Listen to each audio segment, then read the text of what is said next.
What's going on, guys? Jailbreak Channel here. Today is Sunday. You know, I just got the new Ice Age, the movie novel book. So I'm gonna read this today. It's called Ice Age, the movie novel. And those are characters. See what is page. It's all contents and chapters, all chapters. Chapter 1. Freezing wind swept across a barren plain of ice. A little squirrel like a critter called a scrat scurried over the wasteland. The scrat carried a big acorn in his mouth. He stopped and tried to jam his acorn into the ice, hoping to store his winter harvest. No matter how hard the scrat pushed, the acorn wouldn't break through the frozen crust. He hopped on it, forcing it down with all his weight. With a frighteningly loud groan, a zigzagging crack broke the ice near the acorn. The Scrats watched with wide, frightened eyes as the fat lengthened, unzipping across the icy plain, snapping a mountain Altus glacier in half. One piece of the glacier slammed into another, setting off a domino effect. Vast sections of ice tumbled onto the wide field. The Scrat screamed. The falling mountains of ice crashed all around him, squashing the landscape, flattening trees. Grabbing his acorns, the tiny animals skidded across the plain. A tunnel of ice formed around him narrowing suddenly, trapping him. He pushed forward, trying to force his way out. After a moment, the pressure of the moving ice behind him shot the Scrat out of the tiny tunnel. He launched it into the bright blue sky. As he soared through the air, he spotted his acorn sailing beside him.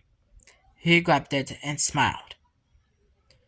Then the Scrat noticed how high above the ground he was. He screamed again, dropping his acorn and plunging toward the plain below. With a loud thud, the Scrat hit the ground. After a few moments, he sat up dazed. His acorn whacked him on the head, knocking him down again. He sat up once more before he was squashed again, this time by a giant foot. When the foot lifted, the Scrat peered around greedily. Through swirling dust, he could see a vast convoy of animals heading south through a gigantic broken pass in the ice wall. Another heavy foot squashed the Scrat and he stuck to the hoof like a chewed up piece of gum.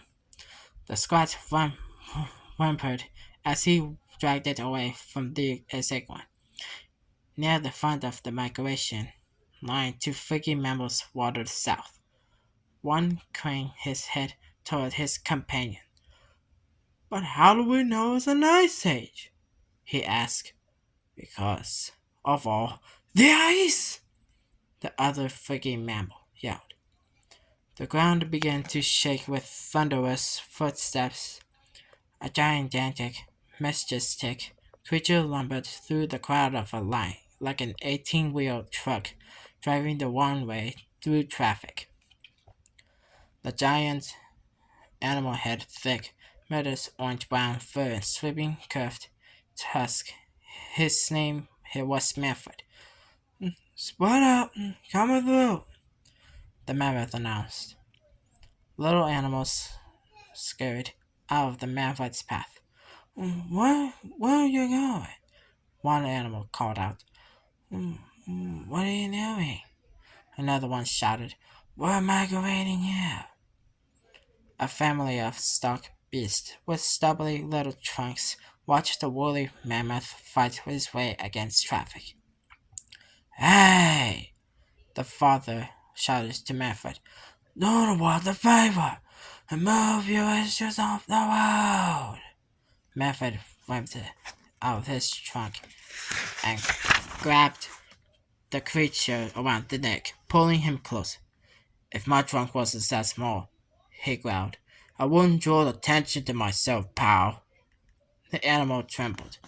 Give me a break, he muttered. We've been walking all day. Manfred glanced up and saw the rest of the family, watching with worried eyes. The burly mammoth sighed and put the father down on the ground. Oh, go ahead. Follow the crowd, he said. Manfred pushed past the family and continued north through the throng of animals. It'll be quieter when you're gone. The mother was to her maid. Don't listen to him, dear, she scared. I love you trying. Just that what it is? Come on, the father said gruffly as he began to waddle south again. If he wants to freeze to death, let him. Near the northern point of the river valley, the migrating animals filed past the tree. A chubby, sloppy sloth named Sid was spread out on the branch, fast asleep, and snoring loudly. As the migration thundered by the branch, the sloth was bounced up and down. With each thud, he slipped farther and farther off the branch.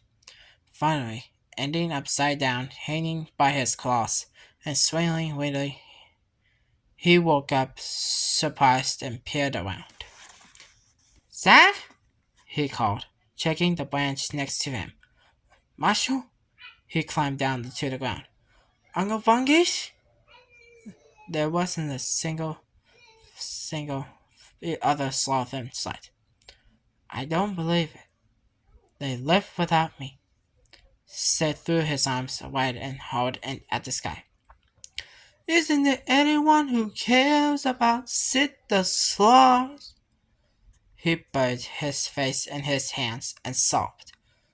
Sydney? A female's voice squealed. Sydney, said Faust. Anyone but her, he muttered. A young female sloth waddled toward him with her arms outstretched. Her name was Sylvia, and Sid was far from thrilled to see her. He hurried behind the tree to hide. Sylvia followed him. Sydney, I can't believe it, she bubbled. You waited for me. Now we can migrate it together. No, I just happened there might be migration this year. That's all. He eyed a nearby cave and got an idea. I've decided to hibernate. I mean, how hard could it be? Close yourself on food and sleep off for 3 months. I've been training my whole life for that. He disappeared into the cave. Sylvia followed him and came back out, carrying Sid over her shoulder. Nice try, Sydney, but sloths don't hibernate. But I think I can do it. My metabolism is really slow. You want to know why you showed up this morning, Sydney? Because deep down, you know I am sloth for you. Sid spotted a pack of armored Glyptodons bustling towards Sylvia from behind her. He smirked, struck with an idea. You know, you're right, he said. I can't fight Destiny anymore.